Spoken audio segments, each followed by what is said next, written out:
Hi, I'm Kathy Graham, and I don't know if you visited last week, but I'm glad you're here this week. We talked a little bit about the importance of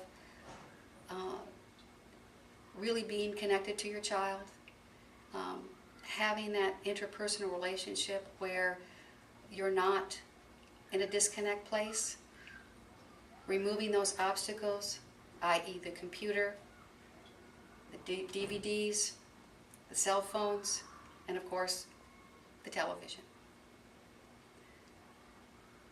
As a segue to that, I'm going to start a series, and we're going to call it Renaissance Parenting. It's a kind of enlightenment. Like the Renaissance period, as a historian, I'm sure you know that that was a time when we came out of the Dark Ages and became enlightened. Now, I'm not saying we're going to go back to the Dark Ages or that we've been in the Dark Ages, because as you know, that was several centuries. But let's face it, since 1960, when I was a child, it's a different culture. And I remember what it was like. Now, I'm not saying those were the good old days, but I am saying that I felt parents sort of knew what they were doing. Things were better defined as a parent.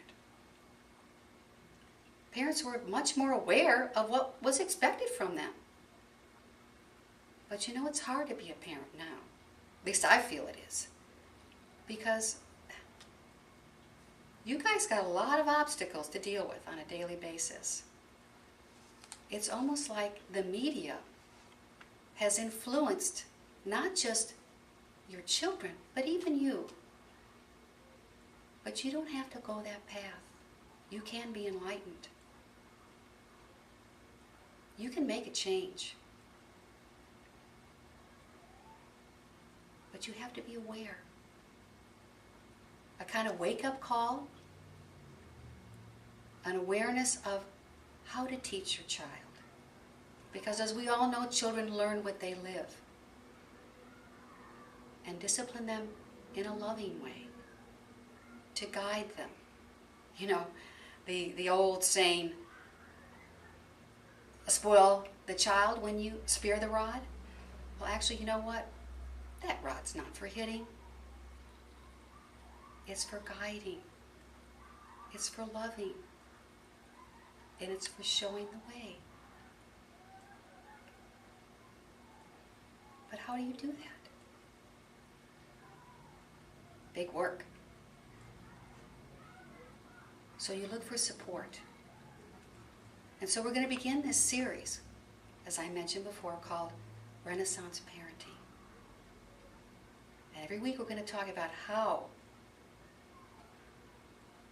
you can teach your child to live a life where they can grow and develop. And that influence doesn't have to come from me. It can come from you. And of course, your peers. But unless you tune in and turn off all those obstacles, those distractions in your life, dedicate this small amount of time in your busy life to meditate on Renaissance parenting, you can make a change.